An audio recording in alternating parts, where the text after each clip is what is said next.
Magandang araw sa lahat ng tagapakinig.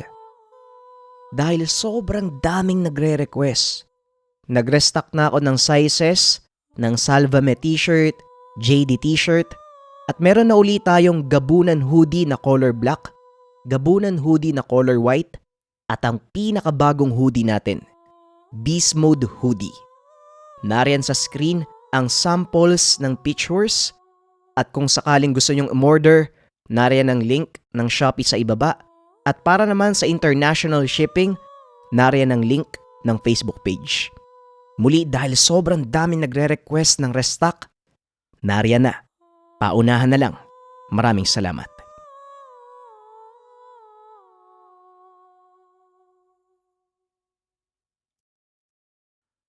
Ang kwentong ito ay hango sa totoong buhay. Mula ito sa isa nating kabayan na si Pablum. Walang eksaktong taon. Barrio Norte, Iloilo. Maagang nabiyudo itong si Lolo Tuti. Lahat ng mga responsibilidad ay naiwan sa kanya. Sa awa ng Diyos naging maayos naman ang lahat. Napasunod naman ang lahat ayon sa habilin ng ina. Maliban sa bunsong anak na si Nanay Juaning. Lahat na yata ng katigasan ng ulo ay nasa kanya. Ni minsan hindi ito nakinig sa mga turo ng magulang. Kaya't maaga din ito nakapag-asawa ng isang mangingisda na si Tatay Jose.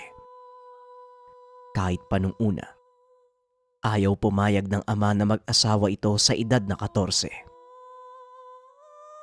Hindi mo na talaga ako sinunod, anak ka. Paano ngayon yan? Ano na lang ang sasabihin ng ina mo sa akin na pinapabayaan kita? Anak, alam ng Diyos na hindi kami nagkulang ng nanay mo. Sumalangit nawa ang kaluluwa niya. Mag-iisang taon pa lang na mawala ang nanay mo. Ganito na ang pinagagawa mong bata ka. Saan ako nagkulang? Ikaw nga lang ang natira sa akin dahil ang mga kapatid mo may pamilya na din. Wika ni Lolo Tuti.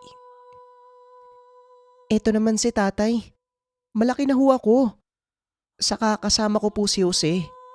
Huwag po kayo mag-alala, tay. Masipag po siyang mangisda. Alam kong kaya niya akong buhayin eh. Kita mo, na kaya niya ngang tulungan ng mga kapatid niya. At saka tay, hindi naman po ako bubukod. Dito lang ho ko sa inyo, di ba Jose? Hindi mo ko kukunin kay tatay? Wika ni Waning. Anong palagay mong bata ka kapag nag-asawa ka, laro?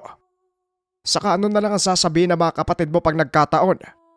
Pwede siguro, dyan kayo magpagawa ng bahay sa tabi ng bahay natin para kahit papano mabantayan at maalalayan kita. Diyos kong bata ka.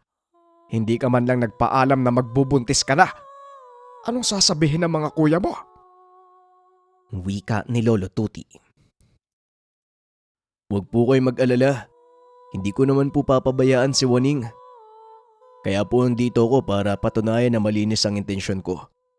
Saka nga po pala, kaya ko po siyang buhayin, meron po akong pwesto sa palengke, bale, 2 palapag po yun.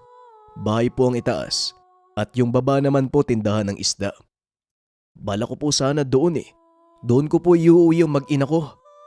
Bale po, bahay ko po yun, pinagawan ko lang po ng pwesto para may dagdag kita. Doon po kasi binabagsak yung mga isdang nauhuli namin eh. May ilang ding sasakyang pang dagat na pagmamay-ari ko na. Sa buhay po ngayon kailangan praktikal eh. Saka wag po kayo mag-alala. Pwede po kayong sumama sa amin. Walang nagawa ang matanda kung hindi sumang-ayon. Nakikita niyang maayos at responsable ang lalaki. Kilalang may-ari ng iilang sakayang pangdagat si Jose. Ganun pa man, hindi nakampante ang matanda. Naipagkatiwala ang anak, lalo pat napakabata nito nang magbuntis. Nagdaos ng simpleng pagtitipon ng pamilya. Kahit medyo nag-aalangan ang mga kapatid ni Waning, mas pinili nila kung saan ito masaya. Ganun pa man, gusto nilang maging maayos at formal ang pagsasama. Naging maayos naman ang lahat, lalo pat bukas sa bawat isa ang pagtanggap. Nakiusap si Waning sa ama na kung pwede ay hayaan silang makabukod.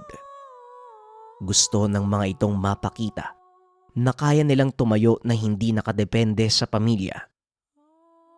Matapos ang araw na yun, sinama ni Jose sa pwesto ang asawa. Maayos naman ang buhay ng asawa ko. Yun nga lang, pagpasensyahan mo na kung medyo maingay lalo na kung bukas na ang pwesto sa baba. Ipapakilala kita sa mga suki ko. Sana maging bukas ka sa akin ha. Ano man yung mga hindi mo magugustuhan. Ayos lang naman sa akin saka kailangan ko ding masanay, pinili kita Pero nag-aalala ako sa ama ko. Mag-isa na lang siya sa bahay, matanda na yun Madalas, alagain pa. Parang gusto ko isama muna natin siya dito Malapit lang naman Wala namang problema sa akin. Kaso lang, hindi lang natin alam sa tatay mo. Naputol ang pagsasalita ng asawa dahil sa narinig na katok sa pintuan. Napatingin sa isa't isa. Animoy wala naman silang inaasahang panauhin ng araw na yun. Sarado pa ang pwesto dahil wala pa namang isdang ilalatag. Tumayo siya at inalam kung sino ang nasa pintuan. Laking gulat nang makita ang isang matanda. May bitbit na sako ng kamote. Si Mang Ulay ang suki niya sa isda. Minsan lang itong bumababa para magpalit ng kanyang mga pananim kay Tatay Jose.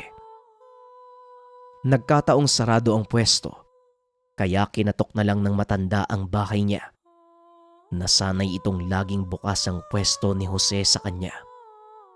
Medyo ilag nga lang ang mga tao sa matandang ito dahil merong sabi-sabi na isa itong mangkukulam. Naku po, wala po akong ipapalit na isda ngayong araw Pagpasensyahan nyo na po baka bukas ko po kayo mabigyan. Naglilipat at nag-aayos kami ng asawa ko kaya sarado pa po yung pwesto sa baba Wika ni Jose. Alam ko, iho. Kaso, hindi ko na maibabalik ang mga dala ko. Kaya dumiretso na ako sa pinto mo. Pasensya ka na kung nakaistorbo ko Hindi naman ako magtatagal. Babalik na lang ako. Nakakaamoy ako ng... Bigla niyang hinawakan si Jose at inamoy-amoy. Tinitigan niya ito mula ulo hanggang paa na animoy sinusuri. Sa pagkagulat, napaatras ng bagya si Jose. Nagtaka sa ginawa ng karap. Hindi naman ito nagsalita ng kung ano pa. Bagkus nagpaalam na ito na babalik na lang sa susunod na araw kung bukas na ang pwesto. Tanging pagtango na lang ang naitugon ni Tatay Jose. Sinunda ng tingin ng papalayong matanda. Pinasok ang mga kamote at sinarado ang pintuan. Nagtataka man sa kilos ng matanda. Hinayaan na lang ito. Hinarap ang asawa na parang walang nangyari. Ayos ka lang ba? Parang nag-iba yung timpla ng mukha mo Sino ba yun? Saka ang daming kamote. Saan ang galing yan? Tanong ni Waning. Wala naman. May iniisip lang ako. Etong kamote kay Mang Ulay yung taga-bundok. Suwi ko sa isda Lagi yung naghahatid sa akin ng mga gulay at mga kamote.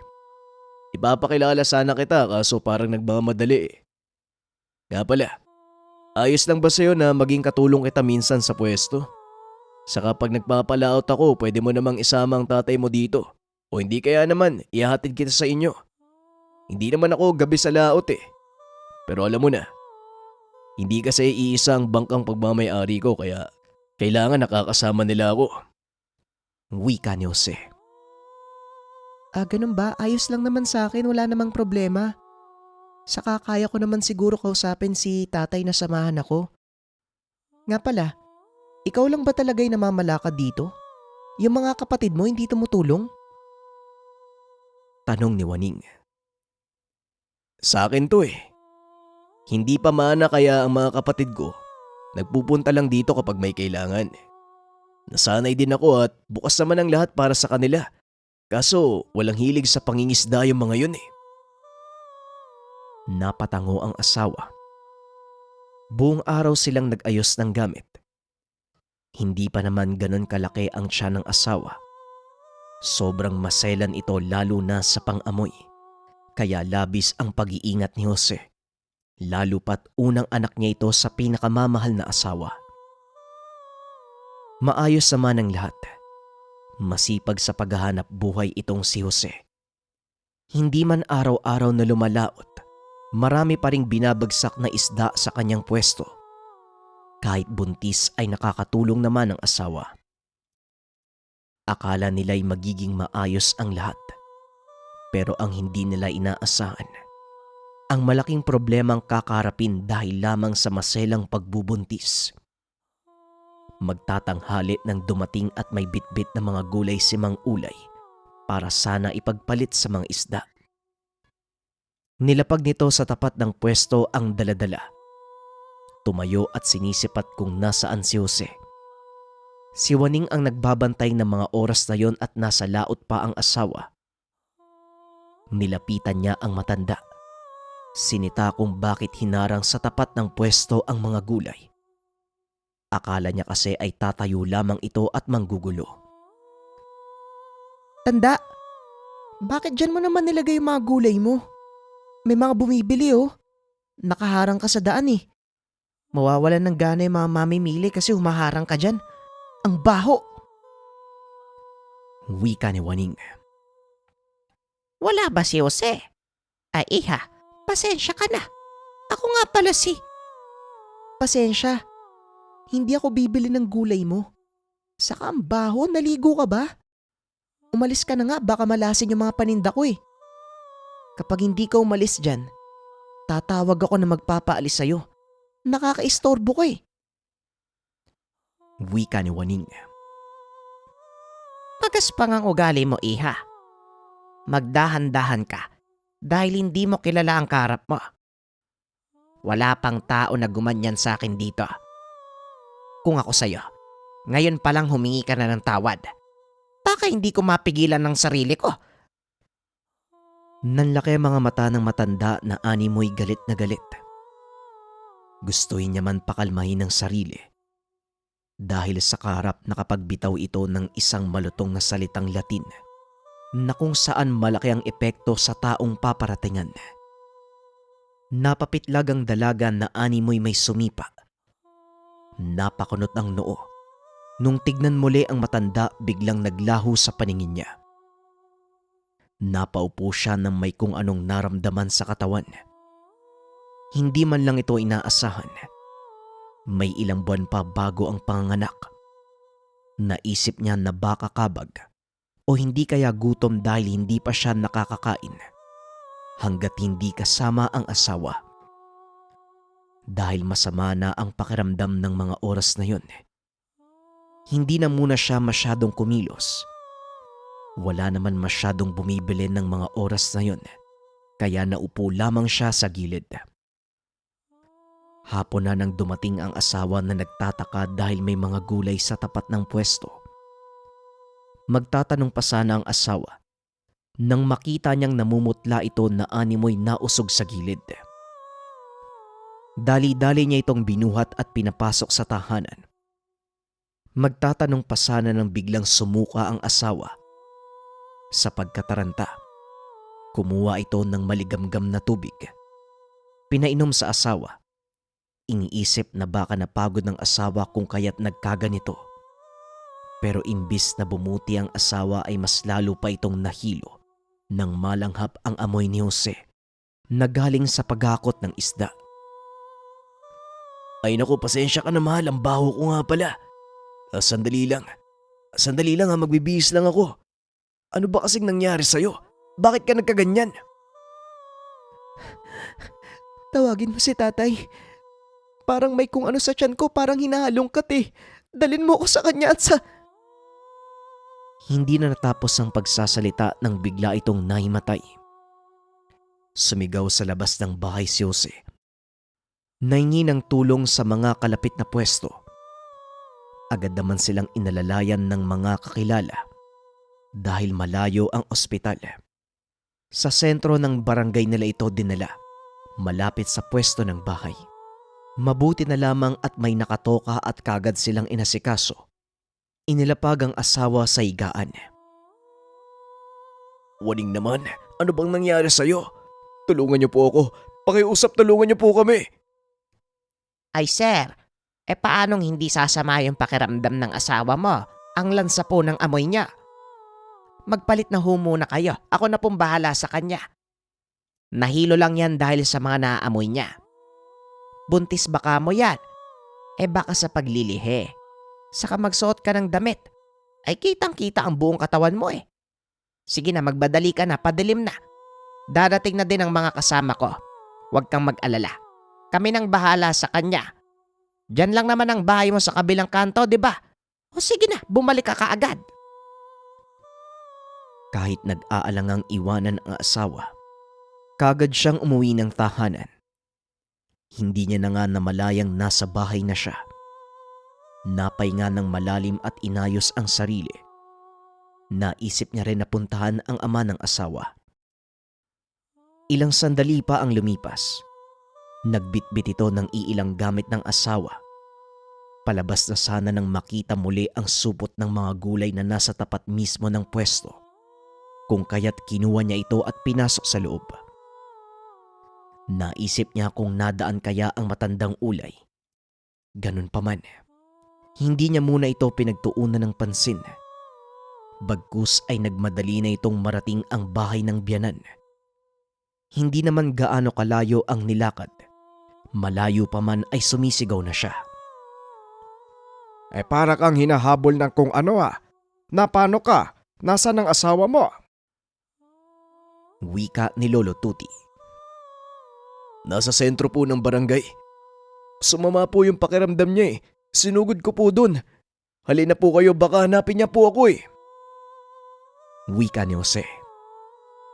Ano bang nangyari? Kapag may masamang nangyari sa anak ko, hindi ko na lang alam kung ano magagawa ko.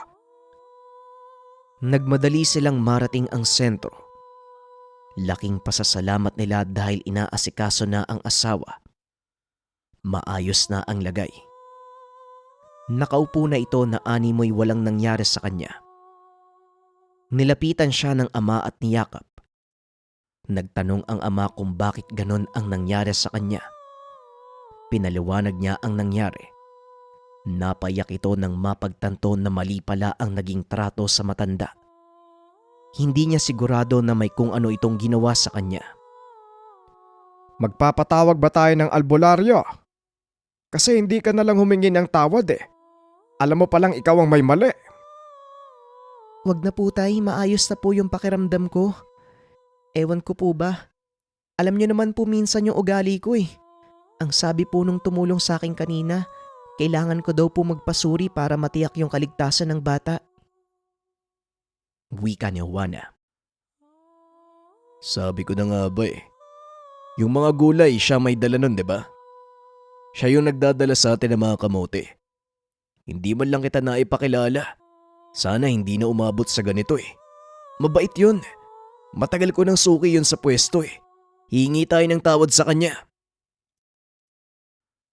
Doon na sila nagpaumaga sa sentro. Sa awa ng Diyos ay naging maayos na ang pakiramdam ng asawa. Bago magtanghalian ay nasa bahay na sila. Pinagpahinga na lamang ang asawa sa taas at si Tatay Jose na ang nag-asikaso ng pwesto. Binantayan niyang babalik ang matanda. Alam niyang ganong oras ito dumadaan sa lugar. Laking pagkadismaya niya nang hindi man lang dumaan ang matanda. Hanggang sa inabot ng buwan. Ni anino ng matanda ay hindi na nasilayan. May mga panahon na naisip niyang akyatin ang kabundukan kung saan nakatira ang matanda pero bigo siya sa paghahanap. Sumapit ang kabuwanan ni Nanay Waning. Medyo hirap itong maglakad dahil sa laki ng tiyan.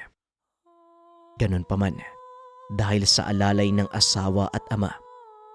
Sa tulong na din ng isang kumadrona sa sentro, nailabas ng normal ang bata. Wala namang kung ano sa bata maliban na lang sa mga paa nito na animoy malaki ang sukat para sa isang sanggol. Parang ang laki po ng paa, no? Saka parang namamaga. Wika ni Waning.